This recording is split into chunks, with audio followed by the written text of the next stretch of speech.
fais preuve de résilience. La résilience est ton maître. Bon. Les rêves étaient pas forcément comme ça. C'était juste comment faire pour, entre parenthèses, en sortir. Franchement, si on gagnait 1 franc, c'était énorme. À l'époque, le salaire de mon père n'excédait pas 7000 francs. Mais il a pris un crédit pour m'acheter tout l'univers. Ce qui a tout changé, c'est la rencontre avec mon oncle. C'est important pour toute personne qui veut entreprendre ou pas. C'est d'avoir une personne qui te fait rêver. La chose la plus difficile dans l'entrepreneuriat, c'est le mental. Parce que des fois, t'as pas envie, des fois, t'es fatigué, des fois, t'as le seum. Tenir. Parce qu'en fait, tout se fait sur la durée. Déjà, tu respires, tu souffles, et la première chose que tu dis, c'est que, ok, ce que je suis en train de vivre, c'est normal. J'étais à fond à gauche, et après, je passais à fond à droite, gagner ma dignité en apposant ma signature. J'avais besoin de me prouver à moi-même avant de prouver aux autres. Je ne comprenais strictement rien du tout. J'ai dit non, je resterai pas.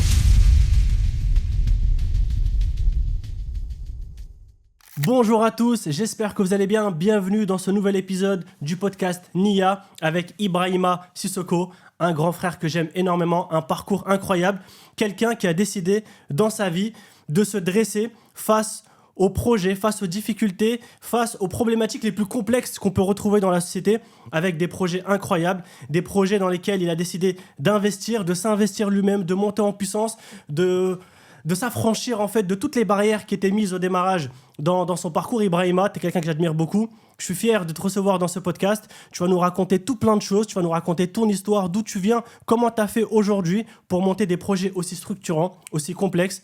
Ibrahima, à toi le micro. Waouh. Déjà, merci. Merci à toi pour l'invitation. Merci pour tout ce que tu fais. Merci pour toutes ces éloges. Et effectivement, déjà, première chose, on est frères. Moi, je t'apprécie énormément. C'est un point des capital. Parce qu'en fait, quand tu m'as parlé de cette émission-là, j'ai même pas réfléchi, je suis venu direct. Parce qu'en fait, me retrouver en face à face avec toi, c'est quelque chose qui me plaisait énormément.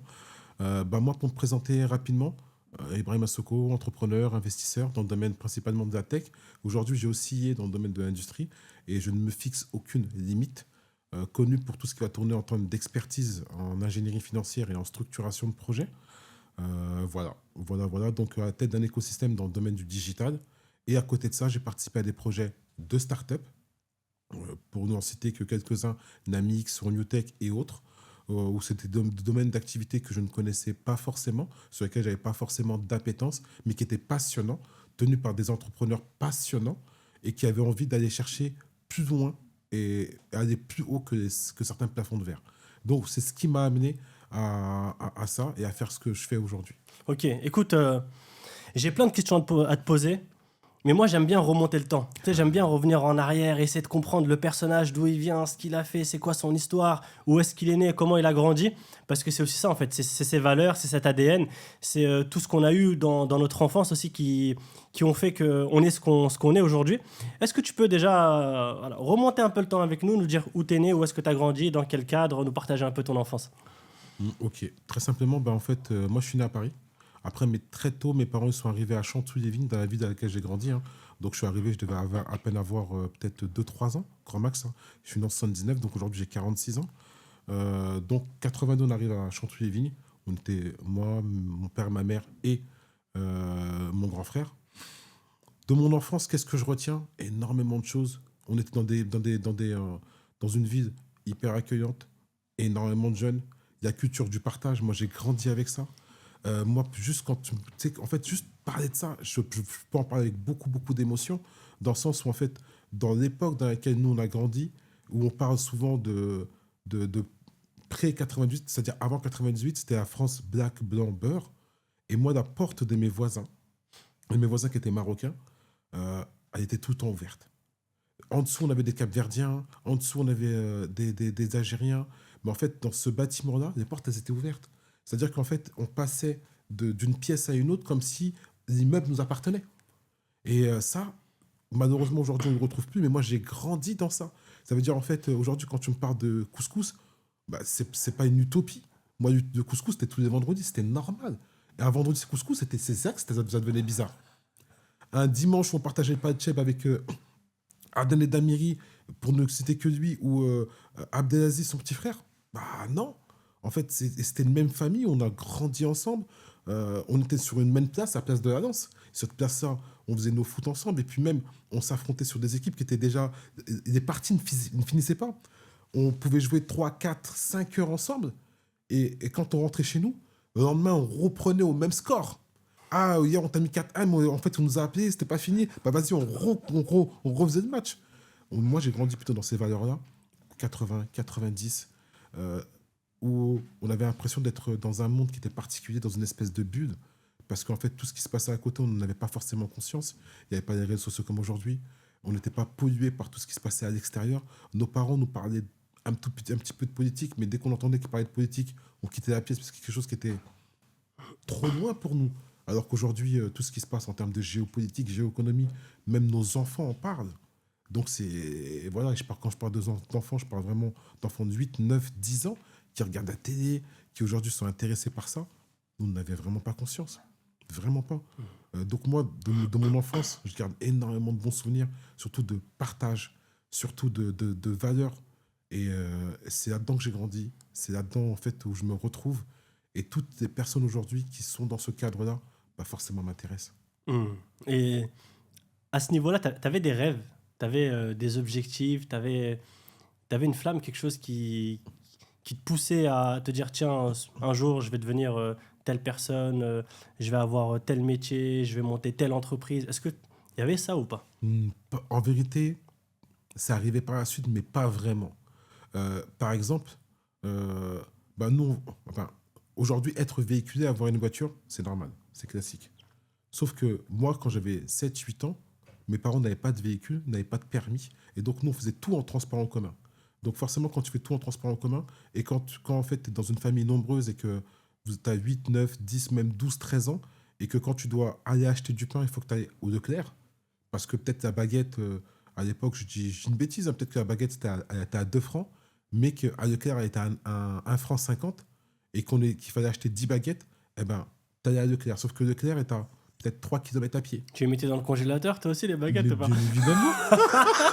Mais bien On les a évidemment. tous mis dans le... Tu sais, on les coupait en deux, tu sais, on les coupait en deux comme ça, on mettait dans le congèle. Mais de fou.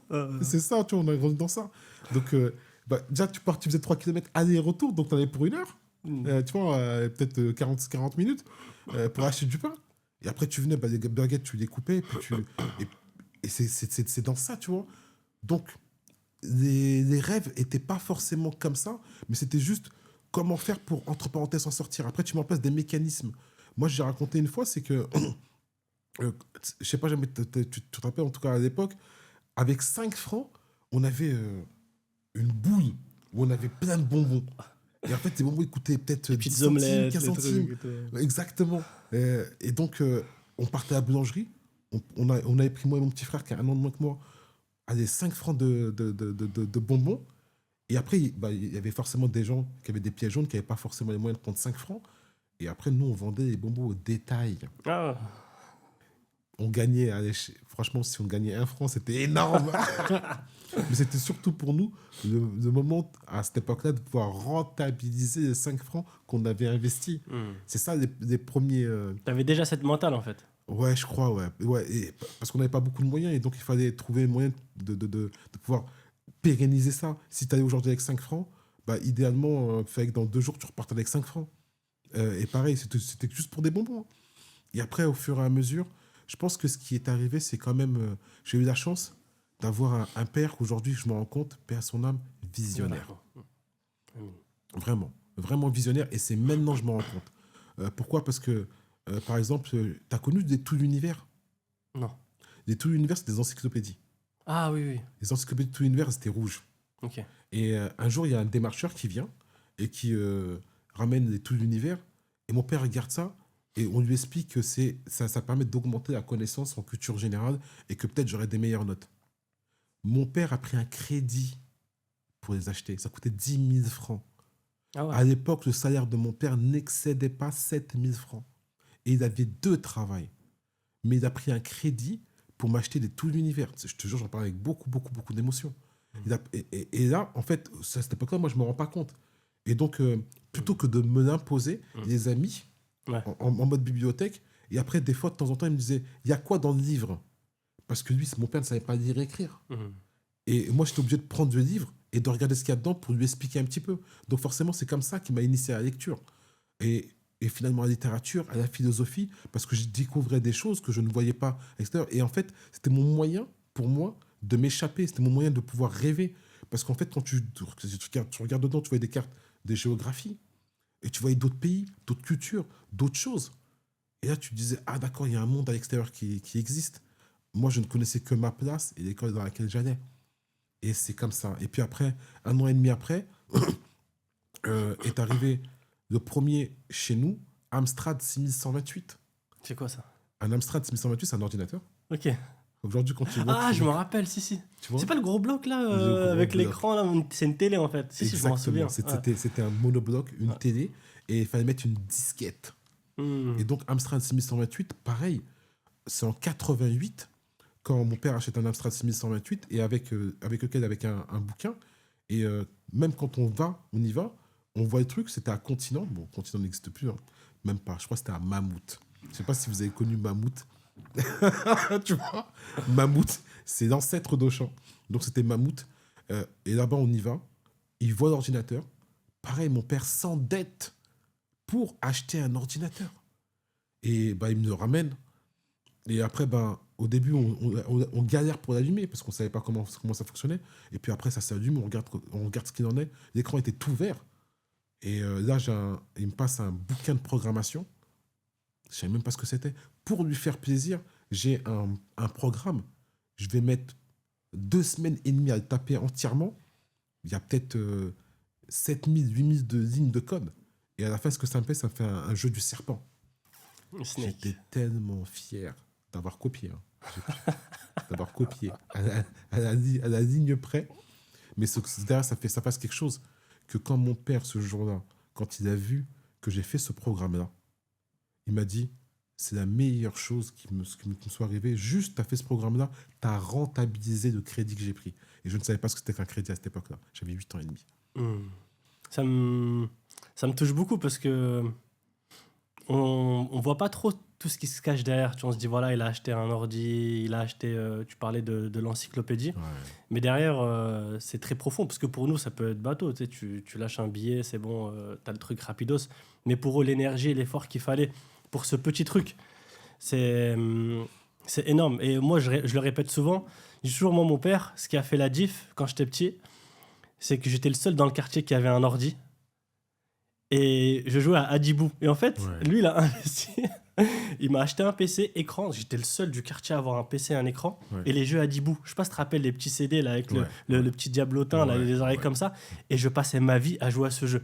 Ce qui fait qu'à l'école, bah, j'ai toujours fait partie des meilleurs. Mhm. Quand j'étais motivé. Parce que quand t'es pas motivé, tu sais très bien. T'es rapidement dernier de la classe. Et on s'en rend pas compte. Et en fait, ils ont fait avec leurs moyens. Tu vois. Ils ont fait avec un moyen, ils ont initié des choses en moi, parce que justement, en parlant de ça, on était 2 au quartier à Chanteloup-les-Vignes sur une population d'environ 10 000 habitants à avoir un ordinateur, parce qu'à un moment, quand je commence à parler à d'autres personnes, ils disent qu'est-ce que c'est. Donc on venait chez moi pour voir ce que c'est qu'un ordinateur en vrai. Et je me rappelle, c'était Jimmy Barney qui avait des disquettes, et lui avait peut-être un temps d'avance sur moi, donc on s'échangeait les disquettes. Et moi, en fait, c'était juste le plaisir de prendre la disquette, de la mettre dans mon ordinateur, et d'aller chercher des fichiers à l'intérieur et voir ce que ça fait. Parce que je n'en comprenais pas la portée. Mais, et tout ça, en fait, ça m'a initié. Ordinateur, compréhension, chercher, faire fonctionner un programme, et derrière, faire un petit peu de veille, aller chercher l'information. Et comme j'étais à la pointe à ce moment-là, bah après, derrière, ça donnait des perspectives. Mais ce qui a tout changé, c'est la rencontre avec mon oncle. Ça, vraiment, vraiment, vraiment. Et je pense que c'est important pour toute personne qui veut entreprendre ou pas. Parce qu'on est sur entrepreneuriat, mais entreprendre ou pas, c'est d'avoir un mentor. C'est d'avoir une personne qui te fait rêver. C'est d'avoir une personne qui n'a pas forcément besoin de te dire fais ci, fais ça, mais juste qui te dise ce chemin par lequel lui-même est passé. Et ça a été game changer.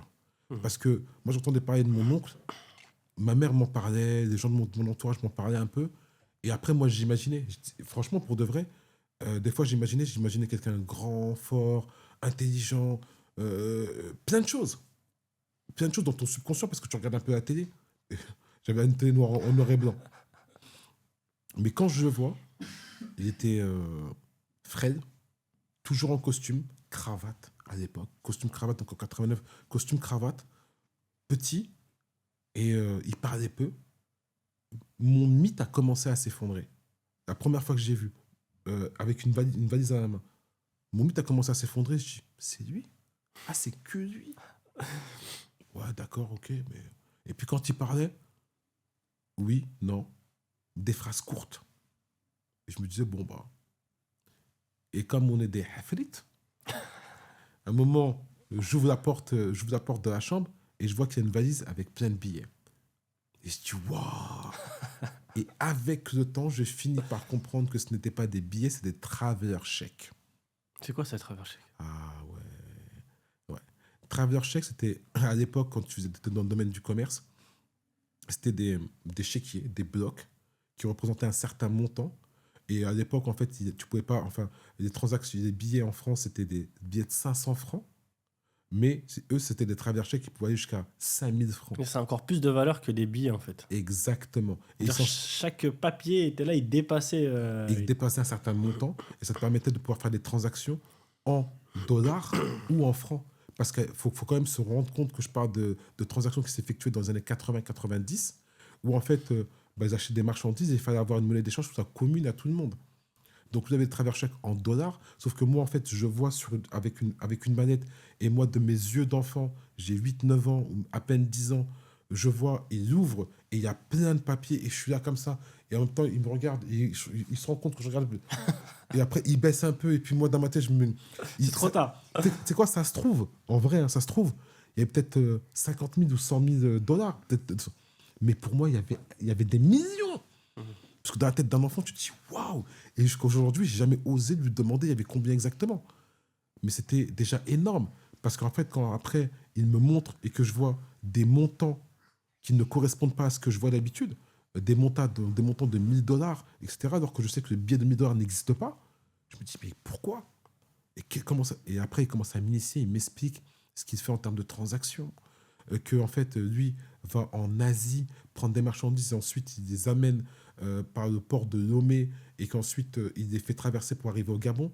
Et je dis, mais à Libreville, il y a un port. Et là, il t'explique, bah non, comme lui, il a un contact, lui, à Lomé, ça va lui coûter moins cher que de passer par Gabon. Et quand il est en campagne pour le président et que c'est des t-shirts qu'il fait imprimer là-bas, et dans ta tête, tu inities le principe de contrebande. Non, c'était fort. Hmm. C'était En fort. fait, ça peut paraître simple à comprendre, mais la réalité, c'est que quand tu accueilles l'information pour la première fois, que t'es pas habitué à ça, t'es là, c'est énorme. Et ça a été ton mentor, du coup. Ça a été mon mentor, c'est encore mon mentor aujourd'hui. Ah ouais? Là, aujourd'hui, je dois avoir entre 1 et 2 fois par semaine.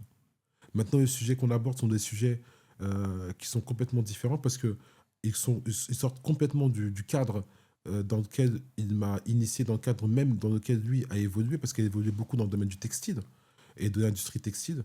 Mais aujourd'hui, en fait, de par les expériences qu'il a menées lui, on a retrouvé énormément de similitudes.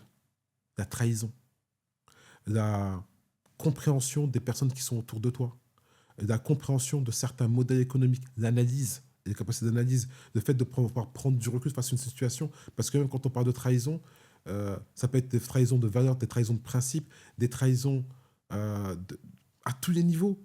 Mais est-ce que la personne qui aide, ou toi tu ressens la trahison, est-ce qu'elle t'a vraiment trahi? Est-ce qu'elle s'est trahie elle-même? Est-ce que c'est pas une autre forme de perception? Est-ce que c'est ta perception à toi, à un instant T? Et tu vois, tout ça, Il te fait prendre du recul, en fait, sur il les me fait situations. prendre du recul. Il me fait prendre du recul, c'est énormément de situations. Et après, au bout d'un moment, tu te dis, ah, d'accord, je comprends. Parce que jamais, c'est tout simple. Prends 2 personnes dans une pièce et vous allez voir la même scène. Vous allez retenir de cette scène-là des éléments qui sont différents. Et après, tu te rends compte que c'est forcément lié peut-être à ton environnement, ton éducation, tes mœurs, et peut-être même à des éléments de pudeur. Et donc, forcément, vous ne pouvez pas être d'accord sur certaines choses si l'environnement dans lequel vous avez grandi est trop différent. Et ça, en fait, il m'a appris à avoir énormément de recul par rapport à ça, parce qu'il a vécu quand même dans 3 continents différents. Et que il a côtoyé tout type de personnes. Il a aujourd'hui quasiment 68 ou 69 ans. Et c'est ça qui peut-être manque un petit peu aux entrepreneurs d'aujourd'hui, où tu penses souvent à du coaching, tu penses à du mentorat où tu vas attendre de quelqu'un qui te dise va là-bas ou va là-bas. Mais moi, je pense qu'on peut se nourrir plus de retours d'expérience que vraiment de direction sur lesquelles on va t'aiguiller. Donc, il ne faut pas avoir un mentor, il faut en avoir plusieurs. Il ne faut pas avoir un coach, il faut avoir plusieurs coachs, pour des périodes et moments déterminés. Et on sous-estime souvent une chose qui est hyper importante. Et là, je vous dis, c'est le coach mental. Ouais. Le coach mental. Et toi et moi, on est d'accord Ça- dessus. Si tu peux devenir fou.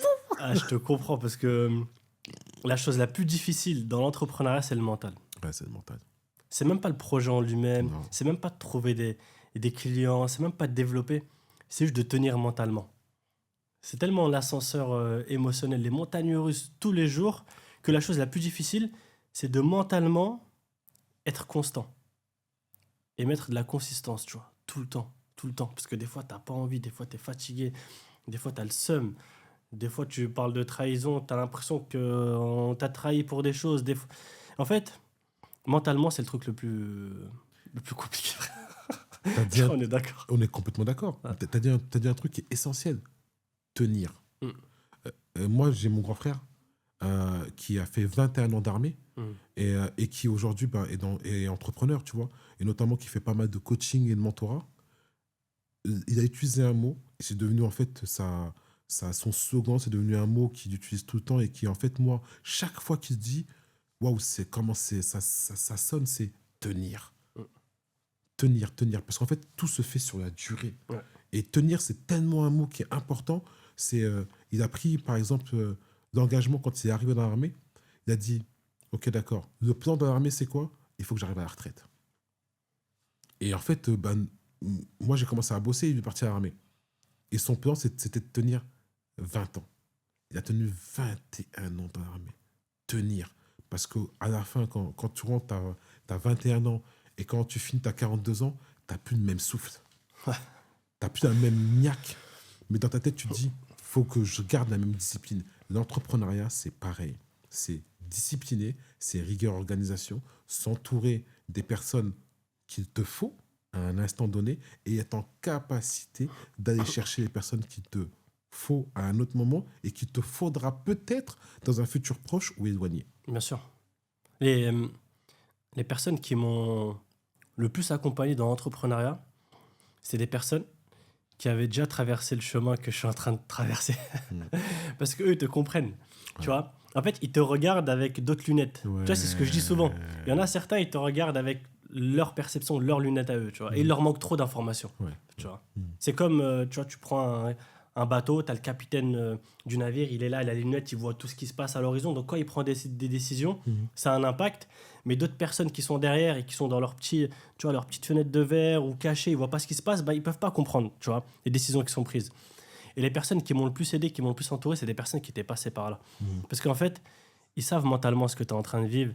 Ils savent, d'un point de vue business, les difficultés que tu as rencontrées. Et comme tu dis, ils sont pas là pour te dire exactement quoi faire, Ouais. mais ils t'apportent un retour d'expérience pour que toi, tu puisses prendre ta décision. Parce que c'est pas parce que tu vas appliquer ce que eux ont appliqué que ça va forcément marcher. Parce que eux l'ont appliqué dans un contexte bien particulier, avec un produit bien particulier, avec un environnement et une époque particulière.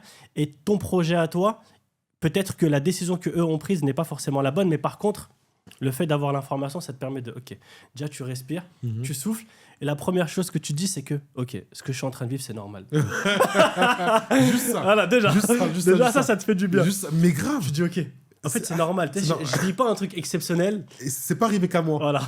C'est grave. Hein. Et les personnes qui ont réussi, ça leur est tous arrivé. Ouais. Tu vois, quand je prends toutes les personnes autour de moi qui, au quotidien, m'épaulent, me conseillent, m'apportent vraiment un maximum de valeur, tu vois, bah, je respire, je dis, c'est bon, alhamdoulilah, en fait, c'est bon. En fait, ça leur est arrivé aussi, ils ont vécu ça, ils ont vécu même des choses encore pires que moi, tu vois, et tu redémarres et tout. Mais mentalement, c'est le truc le plus challengeant, tu vois. Et moi, ce qui m'aide beaucoup, c'est la prière, en fait. Ouais. Tu vois. Des fois, tu t'éloignes. Tu vois, avec le business et tout, t'es là, ouais, j'ai pas le temps, c'est faux. C'est une question de priorité. Mais à chaque fois que j'ai été aligné dans mes prières, alhamdoulilah, je me sentais toujours mieux. Tu vois, parce qu'en fait, c'est un vrai moment de déconnexion qui te fait du bien. Et ça, faut pas le sous-estimer aussi. Tu vois. Quand t'es musulman, après, il y a tout plein de religions. Mais en tout cas, quand t'es musulman et que tu y crois, c'est vraiment quelque chose qui t'aide à reprendre. Même sur une journée. Bien sûr. Sur une journée, tu vois, il va se passer plein de choses. Après, tu dis, attends, 2 secondes. Tu passes à cette étape-là. Et après, quand tu reviens, t'es frais. Ouais. Parce que cette coupure qui a duré peut-être entre 3 à 5, 7 minutes t'a permis de relativiser, de prendre du recul sur ce que tu vivais opérationnellement parlant à un instant donné, et toi te recentrer et te réaligner. Bien sûr. Non, c'est super important. T'as commencé à parler de ton frère. Donc, combien de frères et sœurs? On est 6. 10? 6. Ah, ok. C'est le cliché direct. 15? Minimum. Minimum. Non, on est 6, donc 5 garçons et une fille. C'est toi le plus grand? Non, j'en ai pas celui le plus grand. Ok. Mamadou, après il y a moi, il y a Tidjani, il y a Ali, Mamadi et ma sœur. Ok. Et ça, vivre en frère et sœur, est-ce que ça tire vers le haut, ça tire vers le bas? Ça Est-ce que tire t'as vers des... le haut à mort. À mort, pourquoi? Parce qu'en fait, quand tu as un frère qui est discipliné, qui est à l'armée, et que quand il revient le week-end, et que sa seule priorité, c'est de se dire à 6h du matin, on se réveille, on va courir ensemble, tu te dis oh. Quand tu as un frère qui a un an moins que toi, qui est entrepreneur dans l'âme, et qui, je crois même en vérité, est plus entrepreneur que moi, et qu'après on fait des comptes, tu vois, en fait, j'ai fait plus que toi. T'as vu, en fait, T'as une compétition à l'intérieur. compétition. J'ai un autre frère qui travaille avec moi, qui est associé, et qui est plus dans la structuration. Moi, je suis un attaquant, c'est un défenseur. Donc, heureusement, cette complémentarité-là qui fait que sur tout projet, quand moi je suis en train de courir, lui il est en train de freiner, et après on trouve le bon équilibre. Et puis le dernier, c'est une pépite, dans le sens où il a tout fait tout seul, tout construit tout seul. Il s'est inspiré de ce qu'on a fait, mais derrière, il n'y a aucun moment où il est arrivé, il a dit hey, j'ai besoin de vous. Tout seul, il a refait, il refait. Ouais, non, c'est challengeant. Et est-ce que tu aurais pu finir autant à gauche que finir à droite? Je sais pas si tu vois ce que je veux dire. Parce que dans mon parcours, tu vois, j'ai redoublé plusieurs fois. J'ai eu des phases où laisse tomber et j'ai eu des phases où bon tomber. Je sais pas si laisse tomber pour toi, ça veut rien dire, mais en tout cas, tu m'as compris. C'est-à-dire que tu peux autant finir du bon côté que du mauvais. Est-ce que tu as eu ce truc-là de dire à un moment donné, ça aurait pu déraper et enclencher dans un autre système carrément, tu vois? Ben, c'est pire que ça. J'étais à gauche. Ah, ok. Moi, j'étais à fond à gauche. Et après, je passais à fond à droite. Ouais. Et le point de mire entre les deux, ça a été des prises de conscience, mais répétées. C'est pas arrivé d'un coup. Il y a déjà une première prise de conscience où voilà, tu te remets en question, et tu te remets en question par rapport à ta famille. Et des déclics? Il y a un déclic, ouais. Tu te remets en question par rapport à ta famille, tu te remets en question par rapport aux personnes qui te soutiennent. Tu te dis, tu peux pas leur faire ça. Parce que quand même, en fait, on est issus de bonnes familles, ils ont des références pour eux. Mon père, hyper travailleur, il y a une chose qui disait, la mort à la honte. Ça veut dire qu'en fait, il voulait surtout avoir honte. Non, c'est pas possible. Préférer mourir que d'avoir honte. Parce que le sentiment de honte, de pudeur chez eux était trop important. Donc, un déclic par rapport à ça, un premier déclic, ensuite un second et un troisième. Et là, au bout d'un moment, tu te dis, qu'est-ce qui va pas? Eh bien, tu as ce trop-plein où émotionnellement, tu sais que tu es en capacité de pouvoir faire, mais qu'est-ce qui a fait que tout ce que tu as fait pour l'instant, tu vas échouer ou tu n'as pas fait de la bonne manière? Au-delà de la partie technique ou méthodologique, on parle de structuration, etc. Non, c'était le fait de se dire, on est en capacité de pouvoir y arriver. Et pour moi, ça a été un déclenchement de mindset.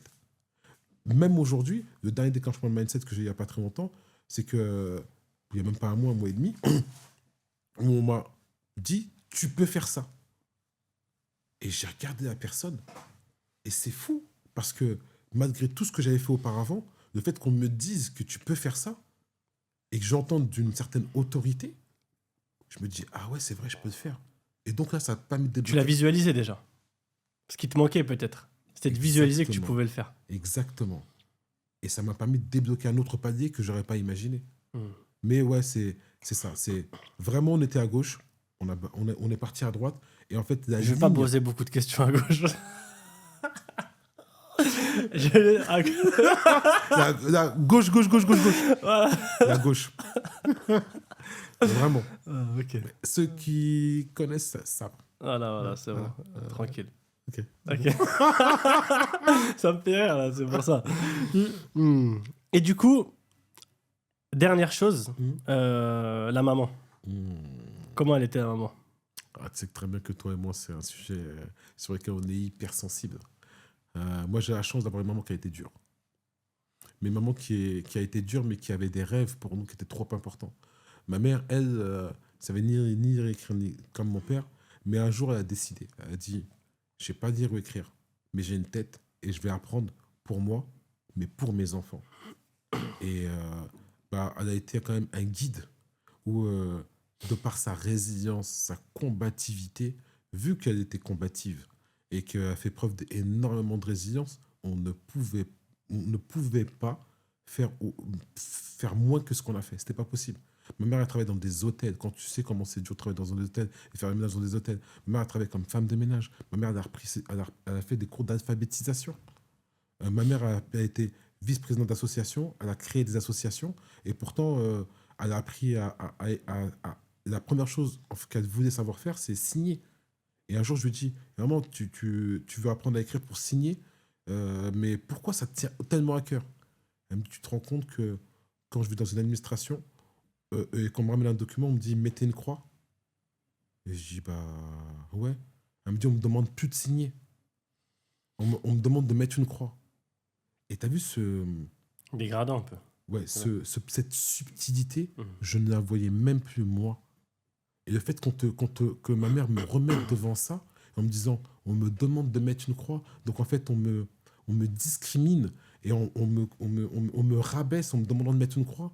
Et je veux regagner ma dignité en apposant ma signature. Et je dis, ok, et on a passé 2 heures je lui ai montré des lettres de son prénom pour qu'après, elle les écrive et qu'elle fasse sa signature à elle. Et c'est cette signature-là qu'elle a depuis 91 qu'elle a encore aujourd'hui. Ah, machallah. Vraie source d'inspiration. Ah, Forcément. ouais. Et quand tu as ça, en fait, tu te dis, elle se bat pour sa signature. C'est pas que sa signature, elle se bat pour sa dignité. Mhm. Donc, on va se battre pour notre dignité. Ouais, c'est vrai que pendant un moment, je me disais la même chose. Je me dis, attends, mon père, il a réussi à fonder une famille, entreprendre, monter sa boîte de ménage, malgré toutes les bonnes et mauvaises nouvelles qu'on a subies dans le temps, à nous faire grandir, investir en nous. Comment moi, là, avec les facilités, l'école gratuite, tout ce qui m'a mis entre les mains pour réussir, le réseau, les diplômes, enfin bref, tout, je vais pas réussir à créer quelque chose, tu vois, et l'emmener. En fait, j'avais ce truc-là de me dire, c'est pas de faire mieux que mon père, parce qu'en fait, c'est pas comparable, tu vois, mais c'est de aussi construire quelque chose de solide, durable et d'avoir un impact sur la société. Et ça, pendant très longtemps, je me le disais dans ma tête, je me disais, attends, je peux pas être une honte comme ça. Lui, il a fait tout ça là en partant de rien. Moi, j'ai tout. Genre, je vais finir comme une merde. C'est mort. C'est mort. Tu vois, avec des mots durs, tu vois. Des vrais mots. Et Non, ça, franchement, ça amène la combativité. ça met la compatibilité. Ah, ça amène la Ouais, c'est ça que combativité. j'aime bien parler de ces sujets-là parce que ça, avant de parler des projets, les gens ils comprennent en fait pourquoi, qu'est-ce qui se passe derrière ces projets, c'est quoi l'histoire qu'il y a derrière. Tu vois, c'est vraiment important. Et d'ailleurs, maintenant, on va y arriver. Vraiment, ton parcours, tu vois, plutôt scolaire, professionnel, euh, par où tu as commencé, tu as dit que très tôt, tu faisais de la programmation, tu avais eu cette encyclopédie qui Pseudo. t'a permis d'apprendre la pseudo-programmation. Tu as monté le jeu du serpent, voilà. Tu as Tu copié vois, le jeu du j'ai serpent. copié. T'as copié. Mais à la fin, tu as réussi à faire quelque chose. Ouais. Et puis, copier, c'est aussi ça le business aujourd'hui. Les gens, ils pensent qu'il faut toujours réinventer les choses. Le business, c'est juste prendre des choses qui fonctionnent, résoudre des problèmes, apporter des solutions. T'as pas besoin toujours de tout réinventer. Donc, c'est aussi une forme de projet sérieux. Tu vois, même si c'est copié à la fin. Parle-nous un peu de ton côté plutôt professionnel maintenant. Académique, déjà, il faut savoir en termes de formation, formation classique, moi après, en troisième, je décide de redoubler justement pour faire un parcours plutôt général. Donc dans ce cas-là, j'entre au lycée Jules Ferry, à Conflans, hein, mais je fais voilà, seconde générale. Je me rends vers la partie marketing qui m'intéressait énormément, qui aujourd'hui pour les jeunes, c'est plutôt la partie STMG, on appelle ça. STG. Ouais, STG. Moi, j'ai fait STG aussi, donc je sais. Maintenant, attends, t'as vieilli, toi. Maintenant, c'est STMG. Maintenant, c'est STMG. Ouais. C'était STG. STG. Ah, j'ai fait STG. Et ben moi, avant, c'était Action et Communication Commerciale, ACC. Ah. Tu vois, il y a des évolutions. Ah, t'as quel âge maintenant? Ah là là. 40. 46. 46. C'est Ouais. dingue. hein. Moi, j'avoue, j'ai abusé là. Comment je l'ai. C'est dingue. Ah. C'est dingue. Moi, j'étais au lycée en 95, de 95 à 98. Ok. 90, il y en a plein, c'était pas en projet. hein. Donc, cette partie-là. Ensuite, je décide d'aller à la fac. Après, je me rends compte que la fac, c'est pas pour moi. Je fais un BTS technico-commercial, option génie mécanique et électrotechnique. Là, je pense qu'il y a vraiment quelque chose qui joue. Pourquoi? Parce que je me rends compte que je suis attiré par tout ce qui va tourner autour de la partie technique, technologique, mais, et pas forcément informatique. Tu vois? Et pas forcément informatique, mais plutôt la partie vraiment technique, technologique. Là, on parle de chimie, on parle de physique, etc. Je découvre ça, je trouve ça passionnant, intéressant. J'irai ensuite bosser chez Schneider Electric pendant quelques mois, ou un peu moins d'un an. Et un élément important, j'arrive à avoir le succès d'estime d'une prof que j'avais en BTS, qui ne croyait pas forcément en moi dans ce que je faisais, mais bah, comme j'avais cette capacité-là à pouvoir comprendre assez vite, j'avais pas besoin de faire beaucoup d'heures de cours pour exceller dans ce que je faisais. Et pourtant, j'étais un gros feignant. Et bah, je rentre dans cette boîte-là qui est Schneider Electric. J'y reste moins d'un an.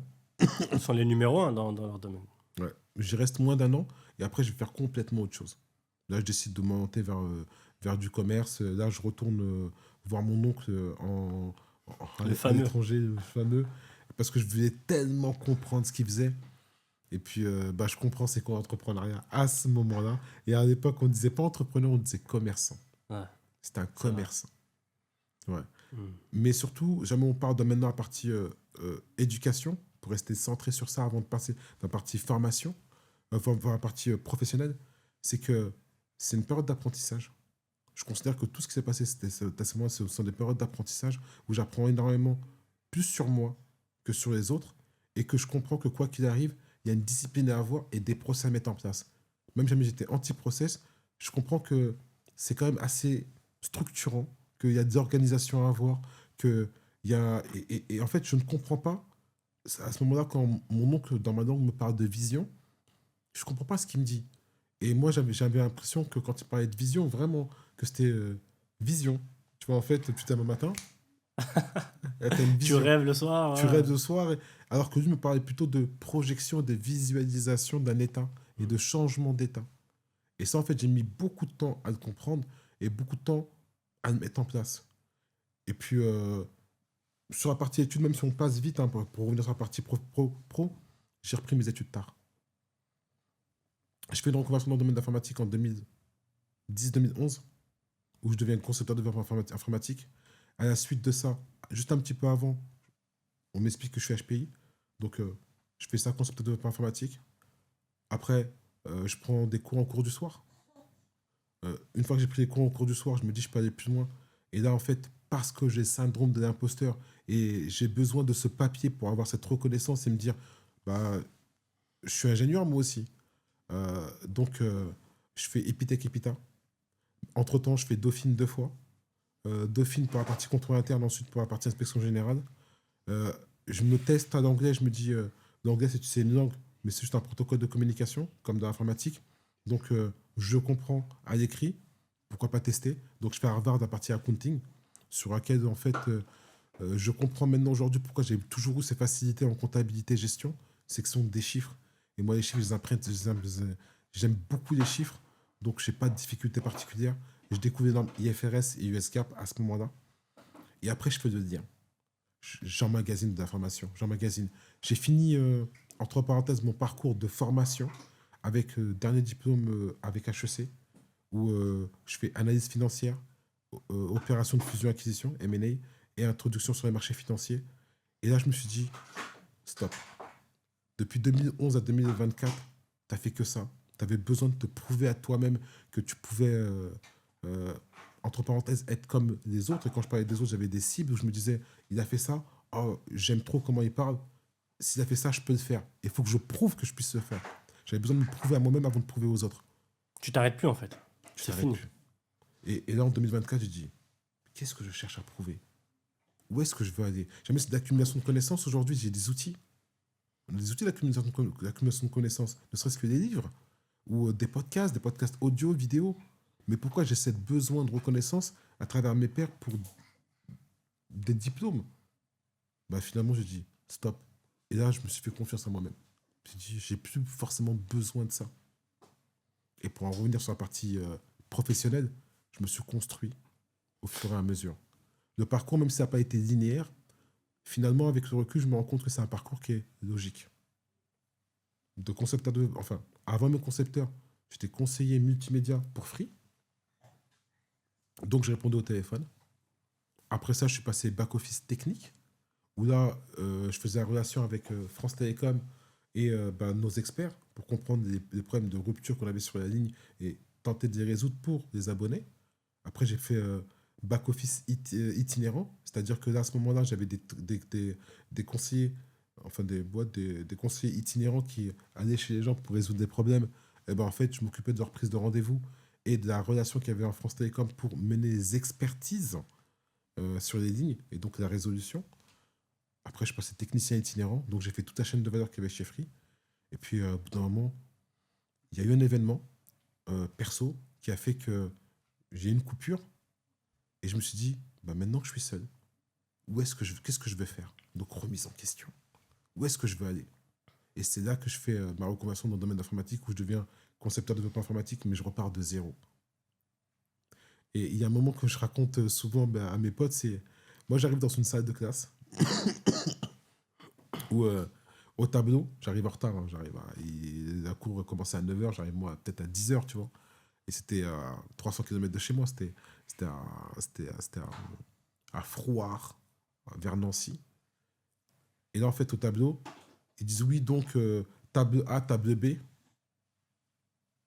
Oui, donc typage de données. Je regarde au tableau, je vois A, je vois B, je vois des carrés. Je regarde ma table.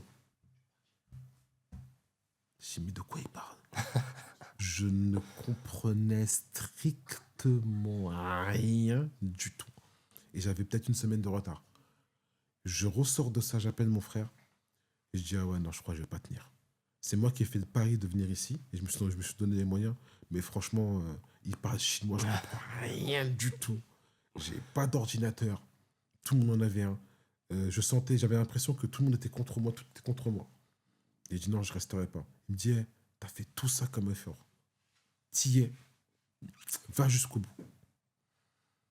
Et là, je comprends ce que c'est qu'une base de données. Je comprends ce que c'est qu'une table à l'intérieur d'une base de données, un dictionnaire de données, MLD, modèle logique de données, modèle conceptuel de données, modèle physique de données. Et je me prends tellement de tartes que quand je rentre tous les jours chez moi à 18h30, 19h, je dors épuisé. C'est KO. KO. Par l'accumulation d'informations. On sous-estime ça. Hein. On sous-estime. La fatigue du cerveau.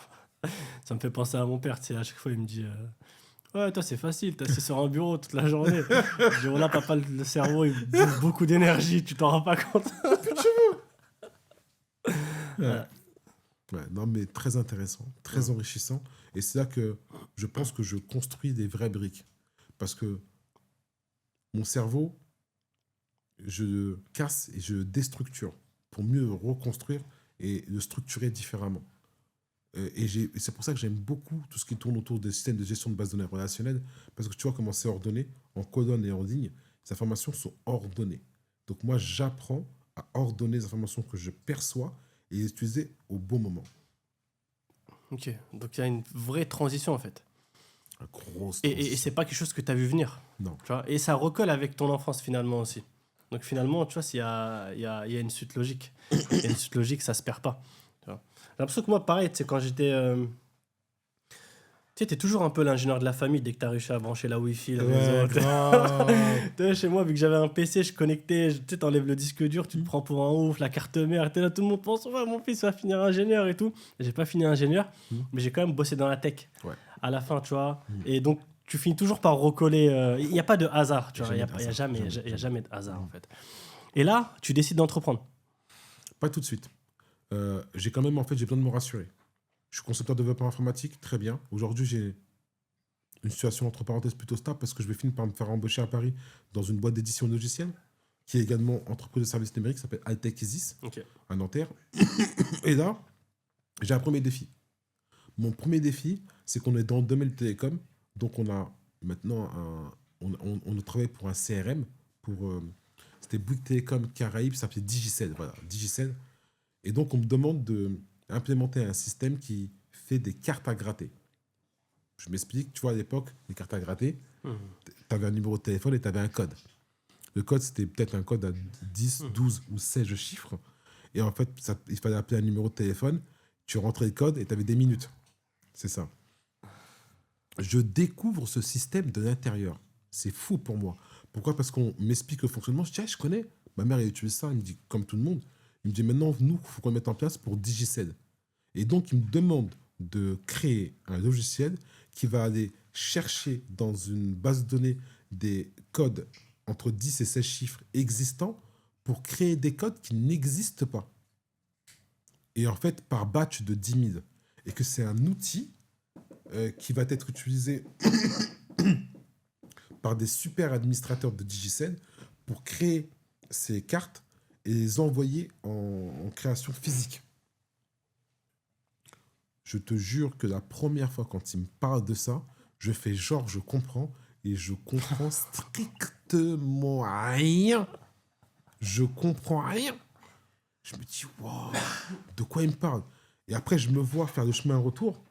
Et tellement ça m'avait perturbé, j'étais sorti, moi j'habitais à l'époque à Chanteloup-les-Vignes, je suis sorti en Andrésie et j'ai marché jusqu'à chez mes parents pour me dire waouh, ils mettent la responsabilité de la création de cet outil-là sur moi, mais ils se rendent compte que je suis junior.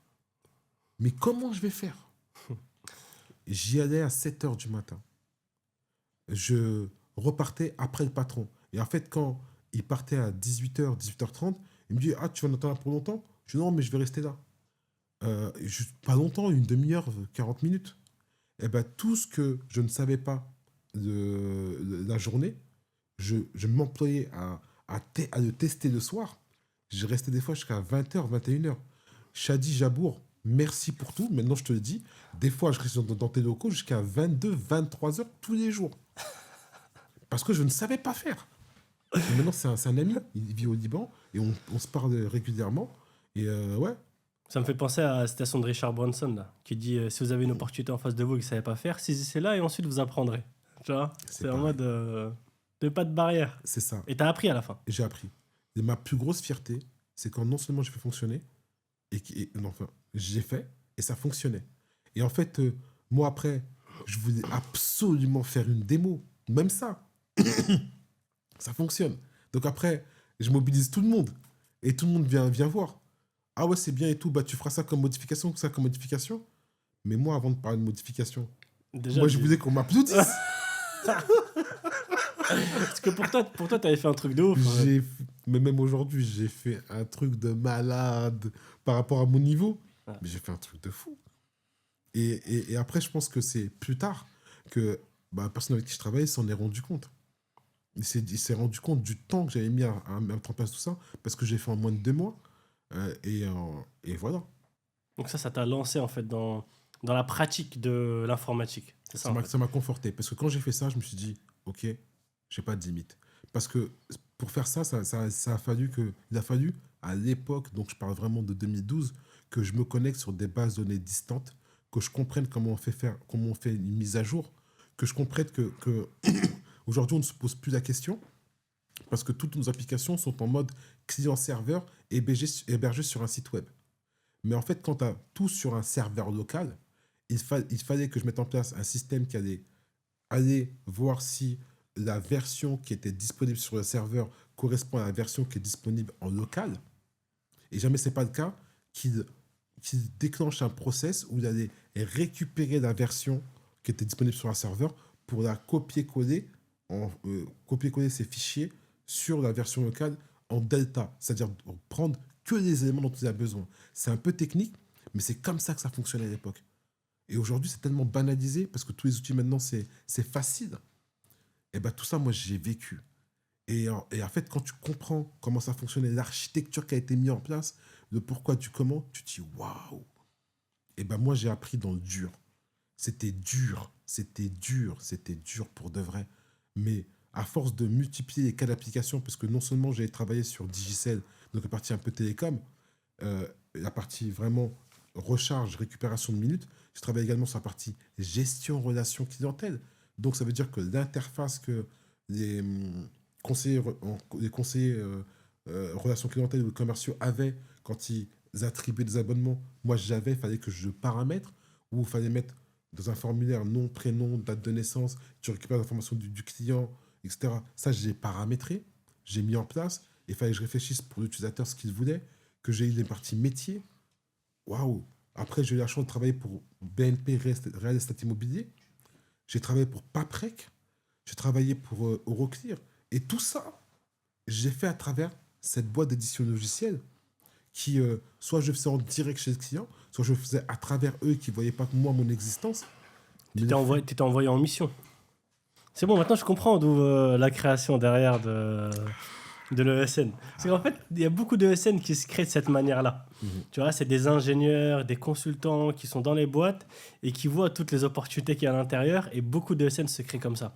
Et je me disais, attends, Ibrahima, de base, il n'a pas un parcours d'informatique.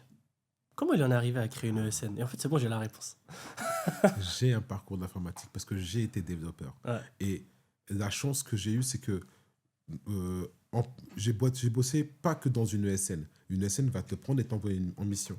Moi, j'ai travaillé dans une ESN, dans une Intégrateur, en fait, qui était aussi intégrateur. qui était aussi intégrateur et qui avait son propre outil logiciel. Ce qui fait que non seulement j'intégrais, mais je devais créer des briques. Donc moi, j'ai commencé à travailler pour la partie édition logicielle et intégration. Ce qui fait que j'étais dans les locaux. C'est là où il y a la valeur en plus. C'est là où il y a C'est dans la valeur. l'édition que tu as le plus de valeur. Exactement. Donc nous, on créait des produits sur mesure. On avait un produit qu'on commercialisait et on ajoutait des briques spécifiques. Donc on était en TME, TMA, tierce maintenance évolutive Tierce maintenance applicative. et tierce maintenance applicative. Attention, hein, je suis chaud. Exactement. Tu vois ce que je veux dire? Ah. Ouais, non, c'est ça. Moi, j'étais dans les locaux parce que comme j'étais junior, j'ai commencé à travailler sur ça. Et après, quand ils m'ont conforté, là, je suis parti en mission.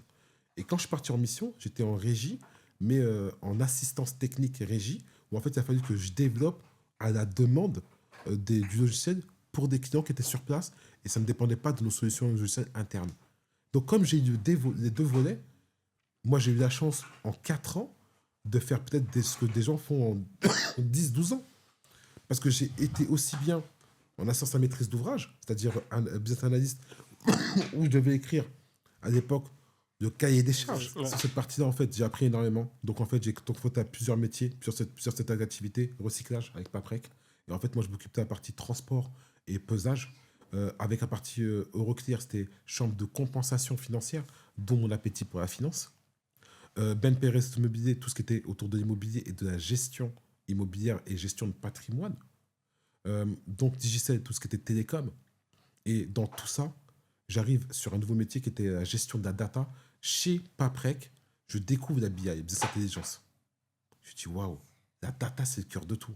Et finalement, toutes les missions que je ferai quand je deviens consultant indépendant vont tourner autour de la data. Et après, tout ce que je vais faire en général dans ma life entrepreneuriale va tourner autour du pilotage et de la gestion de la data. Ok. Magnifique. Franchement, en fait, il faut se rendre compte du parcours du combattant pour en arriver là. Parce que pour beaucoup de personnes, c'est un chemin qui peut être classique. Tu vois, ils sont arrivés, ils ont eu les parents qui ils les ont mis directement dans telle école, tel circuit, on leur a partagé l'information, ils ont fait telle prépa. Enfin, nous, en fait, le monde dans lequel on vient, tu vois, quand tu dis rien que ton père tout à l'heure, il a fait un crédit, tu vois, pour t'acheter cette encyclopédie, il faut se rendre compte qu'on vient de loin. Et pour arriver à ça, le chemin, il est difficile. Tu sais, on parle souvent du chemin de nos parents, mais on parle très souvent de notre chemin à nous, tu vois. Parce que je pense que nous aussi, qui sommes arrivés derrière eux, on est dans cette phase de transition. Tu sais, pour passer d'une génération à une autre, tu vois, d'un statut social à ce statut, on va dire, social, on va dire où tu es milieu très populaire, assez pauvre, à entrepreneur avec une certaine richesse, un milieu plus aisé. Déjà, de base, il faut 5, 6, 7 générations. C'est vrai. Et on ne se rend pas compte de la violence qu'il faut pour traverser, de base, 5, 6 générations. Je trouve que c'est très violent en matière d'apprentissage, de mental, de découverte, de prise de décision. Tu as tellement de choses qui arrivent, tu ne sais pas quelle décision prendre. Et franchement, bravo déjà. Bravo pour tout ce que tu as fait, bravo pour ton parcours. Merci. Merci infiniment. Et plus tu remontes le temps, plus c'est dur. Quand je dis plus tu remontes le temps, c'est-à-dire que les générations d'aujourd'hui, elles ont l'accès au digital, l'accès à l'information, l'accès à des connexions beaucoup plus rapidement, l'accès à Internet. En fait, t'es même peut-être surinformé. Et je remarque que, par exemple, tu dis que tu as 46 ans. Moi, je ne savais pas quel âge tu avais. Je pensais que tu avais autour de 40. Donc, j'étais un peu rajeuni. Mais en fait, à 46 ans, c'est encore plus dur d'arriver à là. Tu vois, la personne aujourd'hui qui veut rentrer dans le monde de l'informatique aujourd'hui, mais en fait, sur Internet, tu retrouves absolument tout pour te former et comprendre. Ouais. Toi, dans ta génération, c'est encore plus complexe, tu vois, d'arriver sur ce terrain-là, je trouve. Et on le voit en matière d'intégration des entreprises, les codes qu'on avait. Là, aujourd'hui, tu te balades à la Défense, des Rebeux et des Renault, t'en trouves partout, tu vois, qui se baladent avec des sacoches. Mais je pense que tu reviens 20-30 ans en arrière, à la Défense, il n'y en avait pas beaucoup. Tu vois. La première fois de ma vie, j'arrive sur un plateau, je vois un Renoir au fond, on s'est tiqué du regard. Du regard. Je vois deux, trois rebeux. Je dis, ok, d'accord. Il y avait que ça. 2016, je reviens sur un autre plateau sur le Direct Assurance. Ah, ça avait changé. On était déjà à peut-être 15%. Ouais. 2019, je vais sur des plateaux, c'est du 75-25. Ouais. Là, tu te dis, mais qu'est-ce qui s'est passé en l'espace de 5 ans? Bien sûr. Ouverture des frontières, interruption de ressortissants talents, métier en tension, donc on n'est plus en capacité d'avoir autant d'ingénieurs qu'avant, qui sortent des écoles, des polytechniques, etc., pour ramener de la main-d'œuvre. Et en fait, la France est en train de se digitaliser. Donc là, en fait, il faut de la main-d'œuvre. Et donc, les gens, on va les chercher où ils sont. Bien sûr. Il peut y avoir du racisme, de la discrimination. Tu vois, quand les jeunes ils viennent me parler, ouais, c'est plus difficile pour nous. Franchement, il y a certains plafonds. Mais le plafond d'avoir un bon job, une belle qualité de vie, évoluer et tout, il est accessible. T'as qu'à te balader sur Paname, à la Défense, un peu partout, tu vas te rendre compte que finalement, il y a plein de personnes qui sont ici, on dit issus de la diversité. Moi, j'aime plus trop dire ça, parce que vas-y, c'est bon, on est issus de rien du tout. On est juste des gens comme les autres, tu vois. Ils aiment trop nous mettre sur le côté. Mais tu te rends compte qu'en fait, non. Aujourd'hui, tu veux monter ta boîte, tu as la place pour monter ta boîte, tu veux devenir ingénieur, tu as la place pour devenir ingénieur. Clairement. En fait, tu as la place pour faire tout plein de choses. Ouais. Tu vois, et c'est aussi des personnes comme toi qui ont ouvert la voie. Tu vois, il faut le dire. Et il faut vous remercier, tu vois. Je ne veux pas te vieillir, te donner 30, 40 ans de plus, mais c'est vrai. Les premières personnes à être rentrées dans ce monde-là, à avoir prouvé, à avoir montré aux entreprises qu'on était capable, parce que c'est ça aussi qui génère de la confiance, tu vois, vis-à-vis des boîtes. Combien de personnes issues de notre continent aujourd'hui ont réussi à avoir des super jobs et ont ouvert la voie à plein d'autres personnes derrière qui ont réussi aussi à intégrer ces entreprises, à avoir ces bonnes rémunérations, s'émanciper, faire grandir leur famille. Et je pense que des personnes comme toi, voilà, faut les remercier parce que vous nous avez facilité le travail, nous, derrière, pour essayer d'avoir aussi notre combat. Ça ne veut pas dire que c'est plus facile pour nous. Nous, derrière, on va avoir nos propres défis. Tu vois, et les générations d'en dessous, ils vont avoir aussi leurs propres défis. Mais en tout cas, il y a déjà des barrières qui ont été cassées. Et ces barrières-là, c'est des personnes comme toi qui ont réussi à les briser, tu vois. Donc, bravo et merci pour ça. Et des personnes au-dessus. Parce que moi aussi, j'ai eu la chance d'être intégré par d'autres personnes. Quand je suis arrivé, moi, je prends Youssef. D'ailleurs, mon chef de projet s'appelle Youssef. Et je prends comme Amar. C'est des personnes qui m'ont facilité mon intégration et qui m'ont dit, c'est compliqué, mais tu vas y arriver. Il faut juste travailler. Travail. C'était ça le mot qui ressortait à chaque fois. Travail, travail, travail, travail. Et ça a changé beaucoup de choses. Oh, magnifique. Écoute, il y a encore beaucoup de questions là. Ouais. On va choisir un projet. Okay. Je vais te laisser choisir le projet dont tu veux parler. Parce qu'on peut parler de plein de projets. Je connais pas mal de boîtes que tu as montées, pas mal de projets que tu as entrepris. Des plus petits ou plus grands, des plus fous ou plus rigides, peu importe. T'en choisis un et tu nous dis pourquoi, comment, les difficultés, les réussites, où est-ce que tu en es aujourd'hui et c'est quoi l'ambition. Ok. Je vais... Avant d'expliquer pourquoi je fais ce projet-là, il faut que j'explique aussi la genèse. Ok. Il y aura d'autres épisodes. Hein. Parce qu'en fait, on peut pas... Ouais. On peut pas ne pas parler de tout, c'est obligé. Donc là, on va forcément en faire d'autres. Ok, très bien. C'est noté. On considère que celui-là, c'est l'épisode 1 et on fera autant d'épisodes que tu voudras. Donc ça, je m'engage dessus. Pourquoi je choisis ce projet-là, avant de parler de dire c'est quel projet, c'est parce qu'en fait, j'ai commencé par ça. À partir du moment où j'ai dit... tu vas créer même pas d'écosystème, créer une boîte, c'était une ASN et ensuite je me suis orienté vers le portage salarial, je me suis dit vas-y, il faut que tu y vas sérieusement et surtout que tu te dises qu'est-ce que tu as fait auparavant qui a échoué, que tu ne referas pas et qui va te permettre d'aller chercher le Graal. Et j'ai choisi ça, c'est-à-dire en fait tout ce qui tourne autour du digital. Pourquoi aujourd'hui je veux parler de ça, c'est que Après avoir fait des projets stratosphériques comme Namix, comme Renewtech, aujourd'hui, je suis confronté à une évolution de marché dans ce secteur-là où en fait tout est en train d'être complètement disrupté par l'IA et par la perception des nouvelles formes de travail. Et donc, en termes d'organisation, par exemple, pour moi, il y a 10-15 ans, le télétravail, c'était, ouais, tu as la chance de faire du télétravail. Et tu en faisais, quand tu avais une journée de télétravail ou 2 journées par mois, c'était extraordinaire. T'étais le boss. C'était le boss. Aujourd'hui, il y a des missions en full télétravail. Aujourd'hui, tu ne peux pas, que ce soit dans la tech ou autre, te passer de l'IA. Ce n'est pas un problème, c'est juste un outil qui va t'accompagner, qui va permettre de t'augmenter. Et c'est dans tout ce que j'ai fait. Finalement, aujourd'hui, je reviens à la base. Et je me dis, le secteur d'activité qui m'a permis, moi, de me lancer, de me faire connaître, qui a permis de pouvoir fonder, cofonder ou m'associer à des projets stratosphériques, pharaoniques, ça a été quand même ça. Et je suis revenu à la base. Et c'est ce projet-là. Et aujourd'hui, ce projet-là s'appelle Café Crème. Café Crème, pour la petite histoire, bah, même le nom Café Crème, faut être fou. C'est l'histoire de 2 fous de ma bande qui sont dans un train un jour, et je crois qu'ils allaient en Suisse ou ils allaient en Café Angleterre. crème. Et puis, Ça me fait penser, tu sais, quand t'es sur le terrain, tu mets un petit point à un mec, hop, tu lui as mis un café crème. mais presque ça, je pense que c'est parti quasiment de ça. Et dans le train, et ils déliraient entre eux, ils disaient, ouais, bah, pourquoi pas faire un podcast ou un truc, média, Café Crème, l'idée Café Crème, c'est sorti de là. Nassir et Imran.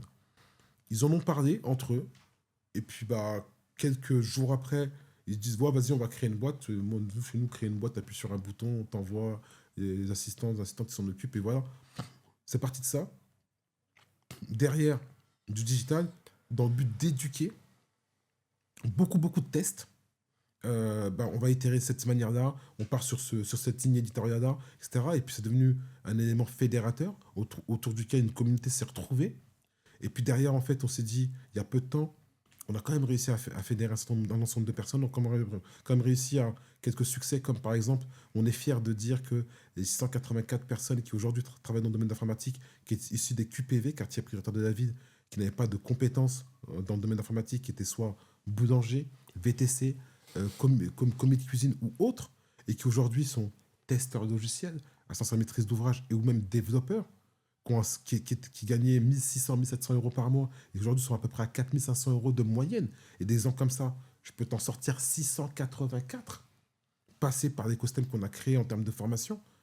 Et là, aujourd'hui, on a restructuré. On s'est dit, Café Crème, ça a été un étendard. Pourquoi pas en transformer en marque? Et là, aujourd'hui, on l'a transformé en marque. Une marque où, en fait, tu as une partie média qui permet de consolider tout notre rapport autour de la chaîne de valeur freelancing pour toutes les personnes qui veulent devenir consultants dans le domaine informatique, qu'ils soient salariés ou pas, ou même freelance déjà, ou qui veulent devenir freelance, ou même derrière qui veulent porter un projet entrepreneurial. Parce que pour moi, c'est la porte d'entrée quand tu es freelance, c'est de se dire, peut-être que je me donne d'être entrepreneur, mais peut-être qu'il faut que je passe par des étapes. Salariat pour apprendre et avoir des retours d'expérience, indépendant pour commencer à facturer, se constituer un réseau de partenaires, voir quelles sont les interactions avec l'URSSAF, les impôts, les experts comptables, le banquier et d'autres freelances qui, eux, sont dans le domaine d'activité complémentaire à ta chaîne de valeur. Et derrière, peut-être monter une agence ou deux, ou des projets pharaoniques. Et bien tout ça, pour moi, c'est la façon de pouvoir représenter Café Crème et toutes les personnes qui pouvaient nous rejoindre face à ça. Aujourd'hui, on est sur une opération, pour ne parler que de ça, où en fait, on a redéfini notre positionnement. On a fait de l'ESN, on a fait du portage salarial optimisé. On a fait énormément de choses dans ce domaine-là, d'accompagnement de freelance, création de SASU, auto-entrepreneurs, différents régimes. Et là, on s'est dit, on a toujours copié des modèles existants. Et viens, on crée notre formule à nous. PMNG. C'est parti de là. Le portage entrepreneurial. Première fois que j'entends ça. Merci. Merci. Le portage entrepreneurial, on ne l'a pas inventé, des dominations. Par contre, on l'a réinventé. Dans le sens où aujourd'hui, on se dit, un indépendant est avant tout un entrepreneur, parce qu'il faut le vouloir. Et avec l'IA aujourd'hui, quelles vont être les nouvelles fermes de travail? Comment ça va se passer? Bah, peut-être que toi, tu es développeur et que tu te rends compte que 50% de ce que tu fais peut être fait par une IA, préprogrammée ou préparamétrée. Donc, soit tu as peur de l'IA et tu te dis, mon poste est en train d'être supprimé, soit t'apprivoises l'IA et tu te dis, ça va me permettre de pouvoir avoir plus de missions ou apporter plus de valeur dans le monde de demain et peut-être d'aujourd'hui. Donc face à ça, qu'est-ce qu'on a fait? On a redéfini le cadre du portage entrepreneurial. On offre à nos consultants le fait d'avoir un double flux de revenus. Un flux de revenus qui est apporté par sa mission, un autre flux de revenus qui est apporté par nous, clairement un modèle économique qu'on a mis en place, parce que pour que l'IA puisse fonctionner, qu'est-ce qu'il faut? Il faut de la puissance de calcul. Pour que la puissance de calcul puisse fonctionner, il faut de l'énergie. Et sur ça, on est très bon. Donc là, on a mis en place de l'allocation de puissance de calcul pour des partenaires. Et ça permet aux personnes qui nous rejoignent d'avoir ce flux de revenus en plus de leurs prestations intellectuelles. Et comme ces entrepreneurs, ils peuvent optimiser leurs prestations intellectuelles parce que quand tu es au partage salarial, clairement, qu'est-ce qui se passe? Tu as un revenu minimum plafonné de 2563 ou 67 euros. Là, aujourd'hui, tu es entrepreneur. Ton revenu, c'est toi qui le crée. Et comme tu crées ton revenu et que c'est un double flux de revenus, tu as autant la partie bénéfices non commerciaux BNC que la partie bénéfices industriels et commerciaux. Et donc, tu as un package que tu définis et que tu orientes aux besoins. Donc, on a redéfini ce que c'est le portage entrepreneurial et on donne la possibilité à travers des outils digitaux qu'on met à disposition de nos consultants à une plateforme as a service avec des softwares as a service, avec des frameworks, des agents IA, le tout pour que un même entrepreneur puisse être lui-même une agence, prendre 1, 2, 3, 4 missions sans aucune problématique, gérer son patrimoine pour se dire que demain je vais être propriétaire d'une SCI, que je vais avoir une holding, que je vais pouvoir faire du PEA, PME, investir, gérer mes comptes, on lui met tout à disposition. Et ça, en fait, c'est ça la vision qu'on met aujourd'hui au niveau de Café Crème. Et c'est ce projet-là que j'emmène à être coté sur Euronet Access Plus, Inch'Allah, en 2027. Inch'Allah, Inch'Allah. Magnifique. En fait, c'est puissant parce que tu apportes beaucoup d'impact, beaucoup de valeur aux personnes qui vous rejoignent, en fait. Et comment tu les... En fait, tu as déjà un écosystème aujourd'hui. C'est-à-dire que je pense que déjà la force numéro 1 de ce projet, c'est que tu te bases sur tout l'écosystème que tu as monté. Et comment tu fais pour embarquer les personnes? En fait, c'est un discours commercial, en fait, ils switchent facilement entre les personnes que tu as accompagnées aujourd'hui. Comment tu les embarques? Pas Tu me forcément. dis c'est un média aussi, Café Crème. C'est ça. Tu vois? Parce qu'on a la puissance du média, aujourd'hui, notre rôle est un rôle d'éducation. Déjà, le portage salarial, il faut savoir que nous, ça fait 10 ans qu'on était dedans et que déjà, ça, il a fallu du temps entre le moment où nous, on s'y est mis et les gens nous ont rejoints. Parce que ce n'était pas forcément évident. Tu es salarié, tu as un employeur, tu as un revenu net qui arrive tous les jours. Passer indépendant, c'est quand même prendre un risque. Même si jamais tu es en capacité de pouvoir augmenter tes revenus, c'est quand même un risque. Ta mission s'arrête, qu'est-ce que tu fais? Comment on fait pour chercher une mission? Comment on fait pour se vendre? Tu peux être un très bon développeur, mais avoir des difficultés dans vendre ta personne. Tout ça, en fait, il a fallu établir des jonctions. Et puis après, en parallèle, on a décidé de travailler sur les métiers en tension. Donc, sur certains secteurs, on savait qu'on avait des appétences, il y avait des besoins. Donc, toutes ces personnes-là qui étaient dans les QPV, on leur disait, vous pouvez devenir testeur de logiciel. Je dis, mais informatique, moi, jamais de la vie. Donc, c'est en créant cet écosystème et en mélangeant un certain nombre de personnes, et ça, ce melting pot, que les gens se sont rendus compte que c'était possible. Et après, cette communauté s'est créée autour du média et a été fédérée autour du média, où on a réuni des entrepreneurs issus de ce qu'on a fait. Fawzi Anaja, le patron de Namix, en fait, c'est un de nos associés sur d'autres verticales. Et c'est parce qu'on a ramené Fawzi Anaja qu'on leur a dit, Fawzi Anaja était patron d'une boîte, et aujourd'hui, vous vous rendez compte de ce qu'il a fait. Et puis d'autres personnes. Et là, les gens se disent, ok, d'accord, ils n'ont pas fait qu'une fois. Ils ont reproduit 684 fois. Donc, c'est que c'est possible. Et après, quand tu as un média et que tu commences à faire de l'éducation, aussi bien sur la cybersécurité, sur de l'IA, sur des composants métiers, sur de l'entrepreneuriat, tu as des sujets divers et variés, des lignes éditoriales que tu testes, on en abandonne certaines, et d'autres que tu prolonges parce qu'il y a de la demande. Là, tu construis quelque chose. Là, il y a de la valeur. Et là, en fait, tu es beaucoup plus crédible pour instaurer une solution propriétaire. Bien évidemment, on n'est qu'au début de cette solution propriétaire, mais en fait, nous, on en fait un outil où on dit la concurrence, il n'y a pas de concurrence. Il n'y a que des partenaires. Moi, Jump, la solution qu'ils proposent, elle est extraordinaire. Les boîtes comme Scadis, ce qu'ils font, c'est extraordinaire. Deal, Orphaned Register, c'est extraordinaire. On n'est pas sur le même créneau, on est sur un créneau parallèle sur lequel on est propriétaire et sur lequel on est validé par l'URSSAF et les impôts. Ok. Magnifique. Tu peux parler chiffres un peu ou c'est privé? Les chiffres que tu as réalisés en tant qu'entrepreneur, en tout Tout ce qui a été fait avant. Ouais, voilà, tout ce qui a été fait avant. Ouais, parce qu'on ne parle jamais des chiffres actuels et ceux qui arrivent. Mais Ok. tout ce qui a été fait, on parle quand même qu'on est arrivé à un volume d'affaires qui avoisine les 40 millions D'accord. sur les différentes boîtes cumulées, on va dire en 2025. Hein. On parle d'un certain nombre de sociétés opérationnelles, mais il y en a d'autres qui fonctionnent, d'autres qui fonctionnent moins. Bien Donc sûr. une palette sur 3 continents, parce qu'on n'oublie pas l'Afrique. C'est quand même une terre propice au développement qui, pour moi, va avoir une phase d'accélération hyper importante à partir de cette année, hein, 2026-2027, et jusqu'à 2030-2035. Donc, il faut être positionné en Afrique aujourd'hui, c'est hyper important. Au Moyen-Orient, sur lequel, en fait, tu y es depuis peu, Ouais. tu vois, il y a énormément de perspectives. Donc, en fait, il faut, pareil, se positionner, mais stratégiquement, il faut aller sur, pour moi, des domaines de niche. Et le domaine de niche que j'ai choisi, c'est l'énergie, parce que c'est un sous-jacent important. Et l'Europe sur lequel, en fait, en termes de digital, on est sur un certain niveau de maturité. Et aujourd'hui, en fait, on a passé beaucoup de temps à copier, à observer, puis copier. Aujourd'hui, on est légitime. On est légitime pour apporter des solutions qu'il n'y a pas forcément, que ce soit services ou produits assimilés, et sur lesquels on va accélérer.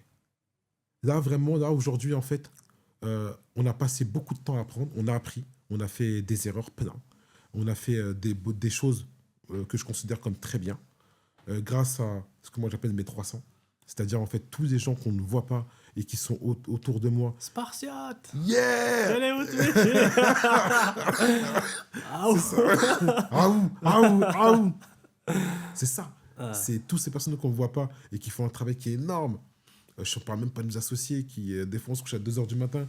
Et à 6h du matin, on a Anya qu'on est encore là en train de se dire « Ah, t'as vu ce qu'on s'est dit hier, on y va ?» Ouais, c'est tout ça qui aujourd'hui me permet de me dire presque on en est qu'au début. Et puis, en même temps, ce qui est vraiment lourd et vraiment extraordinaire, on va dire que j'ai initié la marche, mais ça me dépasse. Ça me dépasse. Aujourd'hui, c'est moi qui est visible, mais franchement, même jamais je suis plus là, ça continuera. Ça qui est fou, c'est que en fait, le projet est tellement énorme qu'aujourd'hui, en fait, je ne suis qu'une figure du projet, mais celui-ci va aller au-delà d'Ibrahima Sissoko. La phase visible. C'est ça. Ça ira au-delà. Et les personnes qui sont là aujourd'hui prêtes, elles le sont, ça y est. On a mis la vision, la transmission actuellement est en cours, et là, c'est la succession que l'on a préparée. Magnifique. Que Dieu facilite. Amin. Encore plus. Amin. Que ça puisse continuer, perdurer, embarquer du monde, avoir beaucoup d'impact pour la société. Bravo Ibrahima. Déjà, merci beaucoup pour ta présence. Juste pour clôturer, est-ce que tu peux partager un mot pour toutes les personnes qui veulent entreprendre, lancer leur projet, lancer leur business, lancer leur idée, vivre aussi de quelque chose qu'ils ont dans la tête? Tu leur dirais quoi? Tu sais, quelqu'un là, tout de suite, là, il a envie de tout arracher aussi dans l'entrepreneuriat, tu lui dirais quoi? Résilience.